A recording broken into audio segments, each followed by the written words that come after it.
Muy buenos días, amados hermanos. Hoy tengo la oportunidad de hablarles a sus corazones. Y nuestro tema para hoy está basado en este que aparece en la diapositiva. El cristiano es participante de la naturaleza divina. Qué bueno fuera para todos los humanos, para todas aquellas personas en el día final, que el Señor le diga: bien, buen siervo y fiel, entra en el gozo de tu Señor. Muchas personas hoy día también tienen la esperanza de estar en el cielo, al lado de Dios, al lado de nuestro Señor Jesucristo. Pero para ello tendremos que recordar aquellas palabras que nuestro Señor le expresó a la iglesia de Esmirna: no temas lo que vas a padecer, y aquí el diablo echará a alguno de vosotros a la cárcel para que seáis probados por 10 días. Sé fiel hasta la muerte y yo te daré la corona de la vida. En la vida cristiana el hombre está rodeado de muchas tentaciones y pruebas. Eso lo hace que el desarrollo en esta sociedad sea complicado. Y Pablo vivió en un tiempo donde pasó vicisitudes en la vida, pasó dificultades. Él estuvo en aprieto, pero también tuvo un momento donde él tenía todas las cosas. Cuando hablamos de la naturaleza divina, nos adentramos un poquito a lo que expresó el apóstol Pedro en su segunda carta. Él escribió esta interesante epístola alrededor del año 64 o bien el año 70 después de Cristo. Muchos creen que fue escrita desde Babilonia.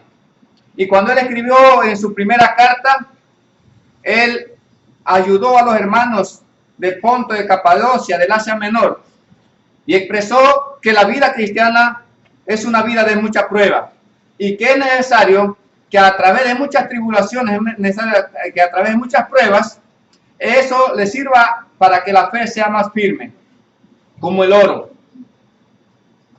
Pero en la segunda carta que él expresa, prácticamente no va a hablar de esta situación. Él va a hablar sobre los falsos maestros.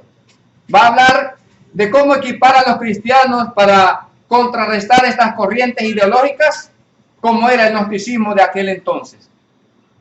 El apóstol Pedro, hermano, tiene la experiencia de haber vivido con nuestro Señor Jesucristo. Él sabía que lo que él poseía venía de parte de Dios. No solamente las cosas materiales, sino también la parte espiritual. Y dice: como todas las cosas que pertenecen a la vida y la piedad, nos han sido dadas por su divino poder, mediante el conocimiento de aquel que nos llamó por su gloria y excelencia, por medio de las cuales nos ha dado preciosas y grandísimas promesas, para que por ellas llegaseis a ser participantes de la naturaleza divina, habiendo huido de la corrupción que hay en el mundo a causa de la concupiscencia. Y esto está en sus primeros versículos. Ahora, la parte fundamental de esta porción está en participar de la naturaleza divina. Y Pedro quiere agradecerle a Dios en primer lugar, porque Dios es el que produce el hacer como el querer por su buena voluntad. Y el apóstol Pedro claramente en el versículo 3 expresa que Dios es el proveedor de todas las cosas. Nosotros sabemos que subsisten claramente porque Él así lo permite. El universo ciertamente depende de Dios. La eternidad, Dios siempre ha sido eterno. El universo, hermano, no es aquel ente que sujeta a Dios. Dios es el que hace que las cosas sucedan. Dios no se sujeta al universo. el universo, las leyes, ya sea de la física, se sujetan a Dios. Nosotros somos producto de la creación y Dios le ha placido darnos tantas cosas desde el Génesis para que el hombre sea un buen administrador del mismo. Pero lamentablemente, hermano, como hemos señalado, muchas veces el ser humano no ha sido agradecido con Dios y las cosas que poseemos le pertenecen a nuestro Padre Celestial. Y es importante considerar lo que dice el versículo 3, como todas las cosas que han sido dadas, dice, por su divino poder. Nosotros sabemos claramente que el resultado de las cosas que poseemos, ciertamente Dios nos las ha concedido. Y hay una palabra importante aquí, y es lo que dice el escritor allí, su divino poder. Y esto proviene del propio Dios. Él nos ha dado eso. Y es claramente lo que señala el apóstol Pedro sobre la naturaleza divina. Pero también él emplea dos términos, y es la vida y la piedad. Otra versión dice la gloria y la piedad. Y cuando hablamos de la piedad, claramente es para mostrar la actitud de todo aquello que agrada a Dios. Se habla siempre de hombres piadosos, mujeres piadosas, mujeres o hombres que vivieron para glorificar a Dios, para mostrar gratitud, para mostrar, hermano, espiritualidad. Se necesita vivir vidas piadosas. No nos falta, hermano, nada para empezar a crecer. Si no lo hacemos, no es culpa de Dios. Dios le ha placido darnos las cosas necesarias para que nosotros podamos vivir en este mundo quieta y reposadamente. Que podamos expresar por medio de nuestros labios, por medio de nuestra vida, lo grande que es nuestro Dios. Pero también, amados hermanos, no solamente Dios es el proveedor de todas las cosas, sino también que Él nos ha dado preciosas y grandísimas promesas. Si hay algo, hermano y hermana, que usted y yo debemos vivir cada día, es ser agradecido con Dios. Nada de lo que poseemos en esta vida es nuestro, realmente. Y si usted pues se pone a ver su propio cuerpo, también, hermano, es templo del Espíritu Santo. Eso le plació a Dios darnos así, la vida. Pero todo depende de Él. El dueño de la vida es Dios. El dueño de los niños que tenemos es Dios. El dueño de nuestra esposa es Dios. El dueño de nuestro trabajo es Dios. El dueño de este mundo es Dios. El dueño de la salvación es Dios. El dueño de la redención es Dios. Y Él es el Padre de nuestro Señor Jesucristo, a quien envió a este mundo para morir por usted y por mí. Porque sin Él, hoy día no tuviésemos redención ni perdón de pecados. Todo procede de Dios, hermanos. Todo lo que tenemos es de Dios. Y bien decía Salomón, de eso mismo le vamos a dar a usted, Dios. Hermano, el hombre necesita cada día agradecer a Dios por la vida, por las cosas que emanan de Dios. Y sobre todo, hermano, la parte espiritual. Porque este cuerpo, su cuerpo, un día ya será el polvo de donde fue formado. Pero hay una parte espiritual. Hay una parte realmente que le pertenece a Dios, es el alma. Y nosotros tenemos que cuidar esa parte interior. Jesús decía en Mateo capítulo 10, versículo 28, y no temáis a los que matan el cuerpo, mas el alma no puede matar. Temed más bien a aquel que puede echar el alma y el cuerpo en el infierno. A ese hay que temer, a nuestro Dios, hermano. Y como bien dijo el escritor de los Hebreos, porque Dios es fuego consumidor. Hermano, tenemos que agradecerle a Dios por eso. Cada vez que podemos amanecer con vida, hermano, darle gracias a Dios por ello. Pero más por la salvación que tenemos, por la más dicha, hermano, de que Él le ha placido darnos de eso. ¿Cómo lo sabemos? El mismo versículo, hermano 3 dice que por medio de aquel conocimiento que estuvo en nuestro Señor Jesucristo. Este conocimiento no es un conocimiento que, como los gnósticos decían, que solamente era para una gente privilegiada, que ellos habían poseído este conocimiento. Hay de nosotros si no somos gnósticos, porque según esa corriente, nosotros no tenemos acceso a ese conocimiento. Pero aquí no está hablando del conocimiento gnóstico o de gnosis que decían, sino que se refiere al conocimiento del saber de dónde proceden todas estas cosas. Pablo decía en una ocasión que el evangelio era un misterio, pero que hoy día ha sido revelado para la humanidad. Ese conocimiento, hermano, que proviene de lo alto. Ese conocimiento, hermano, sublime y excelso, viene de Dios. Esa sabiduría de lo alto, hermano. Y Cristo Jesús se ha revelado al hombre, ha dado a conocer su evangelio. Este conocimiento, hermano, profundo, de donde procede la piedad y la vida, realmente procede de Dios. Y dice la Biblia que Dios nos llama por medio de su evangelio. Y es algo fundamental cuando leemos, por ejemplo, en Efesios capítulo 1, versículo 18, alumbrando los ojos de vuestro entendimiento para que sepáis cuál es la esperanza a que Él os ha llamado y cuál es la riqueza de su gloria, de su herencia en los santos. El apóstol Pablo en 2 Tesalonicenses 2:14 dice que Él nos llama por medio del evangelio. Cristo nos ha llamado por medio del evangelio. Hoy día sigue llamando nuestro Señor Jesucristo por medio de su evangelio. No hay una forma, no hay un esquema, no hay un archivo que el hombre pueda hacer para poder llegar a Dios. Solamente por medio de la obediencia al evangelio. La persona tiene que escuchar la palabra de Dios, porque eso es lo que va a producir fe en el individuo. Romanos capítulo 10, versículo 17. Pablo decía, la fe viene por el oír la palabra de Dios. Nosotros necesitamos acudir al evangelio, porque es la forma de llamar Dios al hombre hacia Él. Los hombres que no tienen, hermano, o no han obedecido el evangelio, están todavía apartados, pero Cristo quiere traerlo de vuelta a casa. Nosotros somos ovejas, pero tenemos que regresar al pastor, que es nuestro Dios mismo. Y esto es muy importante, como decía el apóstol Pablo también. Pero también dice la Biblia que Él valora y exalta las preciosas promesas de nuestro Señor. Mire, si nosotros nos podemos a pensar, podemos tener quizás algunos bienes materiales, pero eso no se compara con la gloria venidera. Romanos capítulo 8, versículo 18. Las cosas que usted pueda padecer en este mundo no se pueden comparar con la gloria venidera. Hay cosas, hermanos, superiores. Hay cosas, hermanos, maravillosas, como es la misma salvación de nuestra alma.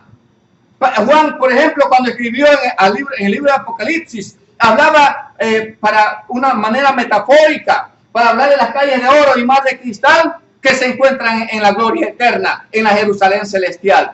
Pero que en ese lugar, hablando del cielo, no entrará ninguna cosa inmunda o que hace abominación y mentira, sino solamente los que están inscritos en el libro de la vida del Cordero. Mateo capítulo 21, versículo 27.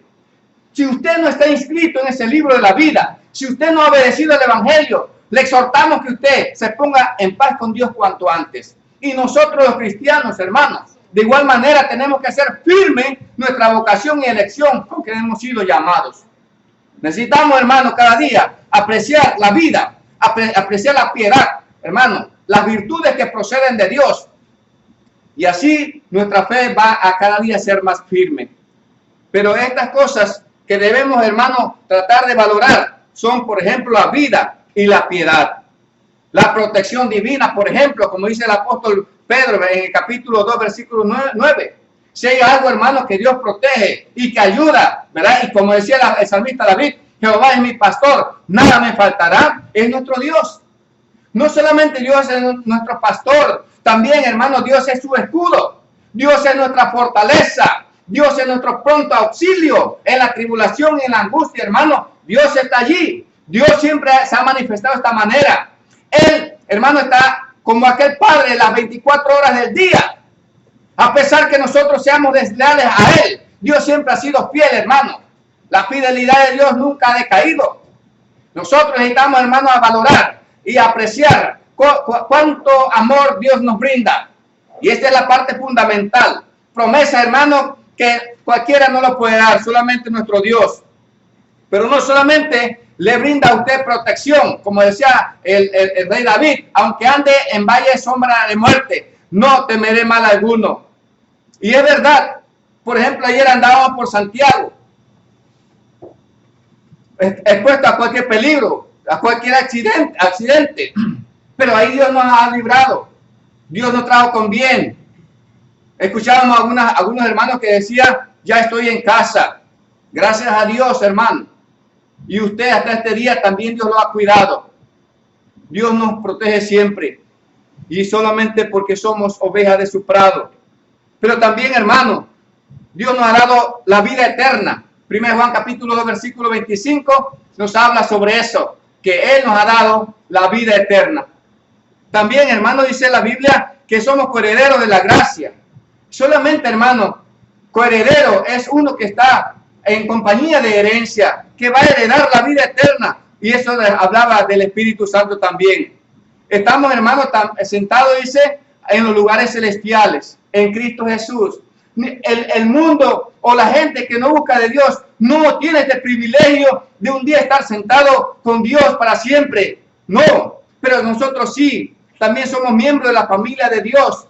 El incrédulo no tiene ese privilegio, pero usted y yo sí tenemos el privilegio de ser parte de la familia de Dios. Y esto es importante. Como bien le decía a uno de hermanos, a pesar que no tengamos el mismo apellido, no tengamos la misma ciudadanía, pero sabe una cosa, nos une una misma fe, un mismo Dios, una misma esperanza. ¿Por qué hacer acepción de personas? Dios no lo hace con nosotros. Dios, hermano, le ha placido que seamos parte de su familia. Sí, podemos reír, podemos llorar, podemos disfrutar, podemos comer juntos con alegría y sencillez de corazón, como ayer lo hacíamos en Santiago, hermanos con hermanos, que quizás para muchos era desconocido estos hermanos. Pero eso nos une en nuestra fe, eso lo une a usted y a mí el cristianismo neotestamentario. Eso nos une el amor de Dios, hermano, porque Dios nos ama a todos por igual. Somos parte de esta familia y por consiguiente tenemos que valorar ser parte de esta familia cada día. Y cuando el diablo quiere sacar a la familia, no permita eso. No permita eso, hermano, porque Dios nos ama tanto que envió a su único hijo para morir por usted y por mí. Amemos más a la familia, y a pesar que algunos nos podamos comportar un poquito mal, hermano, ayúdeme para poder andar juntos en esta familia. Usted sabe lo que pasa en la familia. Si es padre, si es esposo, sabe eso. Que hay discusiones de pronto, que hay situaciones que no colaboramos. Quizás hay rebeldía de parte de algún miembro de la familia, pero ¿sabe una cosa? Al final del día nos abrazamos y decimos perdóname, o bueno, voy a mejorar esto, y seguimos adelante, o dejamos de brindarle la alimentación a nuestra familia, a nuestra esposa, a nuestros hijos. Claro que no. Y si su hijo le pide pan, usted no le va a dar una piedra, nunca. Y si le pide otra cosa, no le va a mandar una serpiente. No, sería muy inhumano como ese video que veamos en la clase. Pero usted nunca lo ha sido así. Si su hijo le pide algo, hermano, o sea una paletita, o un pan, o un dulce, usted le puede dar eso. Dios, hermano, cuántas bendiciones no nos ha dado, hermano. Y hasta aquí, como dice un himno, hasta aquí Él nos ha ayudado y ni un momento nos ha dejado, hermanos. Es una gran bendición. Pero también, amados hermanos, el mismo poder que actuó en Jesucristo para la resurrección, dice Pablo, va a actuar con nosotros en el día final.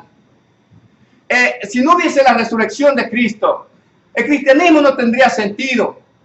Estos grandes hombres como los apóstoles que murieron, hermanos, confesando, o como dice Hebreos capítulo 11, que algunos sin haberlo alcanzado, lo miraron y lo saludaron.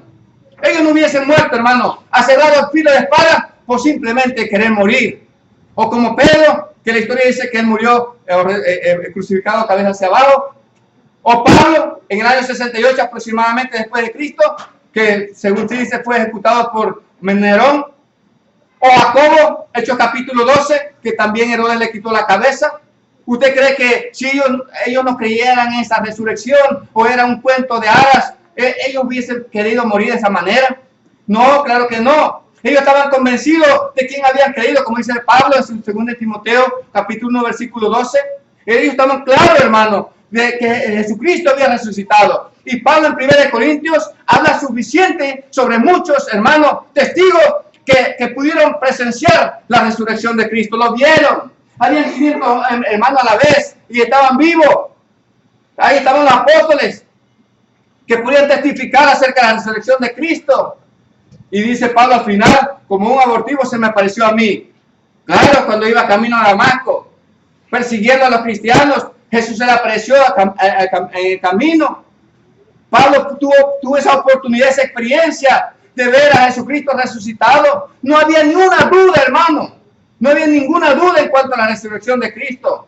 Por eso Pablo, hermano, abordó este tema con mucha convicción, con mucha entrega, convenciendo a esas personas dudosas de la resurrección de Cristo. Un día, hermano, vamos a resucitar. Un día vamos a resucitar, pero ojalá que sea para vida eterna, hermanos. Ojalá. Todos estamos llamados para ello. Pero también, amados hermanos, siguiendo, Cristo nos ha dado el privilegio, el honor de participar de la naturaleza divina. Y no que seamos Dios, no que seamos omniscientes, no que seamos omnipresentes, no que seamos eternos, hablando de los atributos divinos, pero tenemos parte de Dios, hermano. Cuando Dios hizo al hombre, en Génesis capítulo 1, versículo 26 y 27, la Biblia señala que Dios hizo al hombre conforme a su imagen y semejanza. Hay muchas cosas que tenemos de Dios. Tenemos intelecto, tenemos sensibilidad, tenemos voluntad, tenemos raciocinio. Somos personas, hermanos, que tenemos esa voluntad para poder movernos. Pero es importante considerar aquí que claramente Dios es la fuente y podemos tener mucho de Él, su modo de pensar. Como Pablo decía en 1 Corintios capítulo 2, versículo 16, en la parte final dice más, nosotros tenemos la mente de Cristo, hermano. Tener la mente de Cristo, pensar, actuar y tener la visión exacta del por qué estamos en este mundo. Juan capítulo 4, versículo 34, decía Jesucristo que mi comida es que hacer la obra de mi Padre y acabar su obra. Esto es algo muy importante, pero también, hermano, su modo de amar. Cómo Dios nos ama, hermanos. Podemos tener esta naturaleza divina para saber también cómo actuar en los momentos difíciles. No se usa, hermano, la palabra ausencia, que tiene que ver con la esencia, porque no somos parte de la deidad. Pero las cosas que tenemos espiritualmente hablando, o que el Evangelio nos ha otorgado, es gracias al Señor. El término participación o participante es la palabra koinonía, y está claramente diseñada para la comunión, tener parte en algo o de algo. Tenemos parte de Dios, hermano. Tenemos el llamado de estar un día heredando la vida eterna. Eso los incrédulos no tienen esa esperanza. Pero también, hermano, tenemos que considerar que esto será posible cuando nosotros escapamos del mundo. Ahora, ¿cuándo se dio, hermano, esta naturaleza divina? ¿O cuándo se efectuó eso, hermano? A la hora que usted y yo, hermano, fuimos bautizados. A la hora que usted y yo decidimos arrepentirnos de nuestros pecados y andar en novedad de vida hoy día. Entramos en un proceso que se llama santificación. Entre tanto, hermano, que desechemos al mundo o el pecado de nosotros, estamos permaneciendo, hermano, en la naturaleza divina. La concupiscencia, usted sabe qué es, los malos deseos. Y normalmente este término tiene que ver con lo negativo, ¿verdad? Y no lo positivo. Esta corrupción se encuentra en el mundo, como bien decía Juan, los deseos de la carne, los deseos de los ojos y la vanagloria de la vida no provienen del Padre, sino del mundo. Y el mundo pasa y sus deseos, mas el que hace la voluntad de Dios permanece para siempre. Hermano, eso es, el diablo ataca de diferentes maneras. El diablo, hermano, nos quiere zarandear. El diablo nos quiere llevar a un mal destino, el infierno mismo. Pero si usted y yo sabemos de qué hijos somos, de qué padre, perdón, somos, entonces vamos a complacerle a Él, es decir, a nuestro Dios. ¿Y de qué cosas tenemos que cuidarnos, hermano? De amar al mundo. No conformarnos a este siglo, como decía Pablo. Rechazar los placeres temporales del pecado. No proveer para los deseos de la carne. No satisfacer los deseos de la carne. Combatir contra los deseos de la carne. Y el cristiano entonces necesita enfocarse hacia Dios. Esas cosas, hermano, irrumpen o contaminan esta naturaleza divina. El hombre espiritual, hermano, se conoce desde lejos porque anda en lo espiritual. Es como cuando usted ve a un policía, uno puede conocerlo desde lejos por su vestimenta y muchas otras cosas. Nosotros los cristianos debemos identificarnos con nuestro Padre Celestial, lo que somos. Debemos radiar, hermano. Debemos ser luz del mundo. Nuestra vida debe ser una vida práctica, un cristianismo viviente, que la gente vea en nosotros a Cristo Jesús, hermano, y que no vean en mí a Satanás. No, porque no tenemos esa naturaleza carnal y satánica, no, tenemos la naturaleza divina, y eso es importante para el día del juicio final. ¿Cómo puede un hombre ser entonces participante de la naturaleza divina? Como hemos hablado, hermano, es importante considerar la obediencia al Evangelio. El apóstol Pedro aquí mismo en la primera carta, en el capítulo 1, versículo 21 y 22, dice, pues para esto fuiste llamados, porque también Cristo padeció por nosotros, dejándonos ejemplo para que sigáis sus pisados, el cual no hizo pecado, ni se halló engaño en su boca. A este versículo le pondría yo integridad de parte de nuestro Señor Jesucristo. Y como dice Hebreos, Él fue tentado según nuestra semejanza, pero sin pecado. Él se mantuvo íntegro, hermano. Y por eso nosotros tenemos hoy día que mantenernos íntegros, sea en España, sea en Bocas del Toro, sea en Veragua, sea en Panamá, donde usted pueda ir, hermano y hermana. Entonces luzcamos como tales, como hijos del Creador, como hijos del Dios invisible, que tiene todo poder, toda gloria, hermanos. El cristiano es perdonado y participa de la naturaleza divina. Hoy día también usted, si no ha sido cristiano o no es cristiano todavía, usted tiene la dicha también de participar de esta naturaleza divina. Cuando usted viene a oír la palabra, cuando usted cree en el Señor Jesucristo, cuando usted se arrepiente de todos sus pecados, cuando usted confiesa que Cristo es el Hijo de Dios y acude voluntariamente al bautismo, entonces Cristo Jesús le da esta naturaleza divina que solamente Él puede darle a los obedientes. Cristo está llamando, hermano. Hay dos caminos. Hay uno que conduce a la vida y otro que conduce a la condenación. Hay una puerta estrecha y una puerta ancha o un camino espacioso. Pero ese camino espacioso, esa puerta ancha, la Biblia misma dice que conduce al infierno. Esta puerta estrecha, este camino angosto, conduce a la vida. ¿Cuál camino usted quiere tomar? ¿Cuál puerta usted quiere abrir? ¿Por dónde quiere entrar? Yo estoy convencido, hermano, que usted está aquí porque quiere ir con Dios. Quiere entrar y estar siempre por ese camino angosto, por esa puerta estrecha que conduce a la vida eterna. Hermano, tenemos un gran Padre y Dios siempre va a proveer para nosotros. Pero recuerden muy bien eso.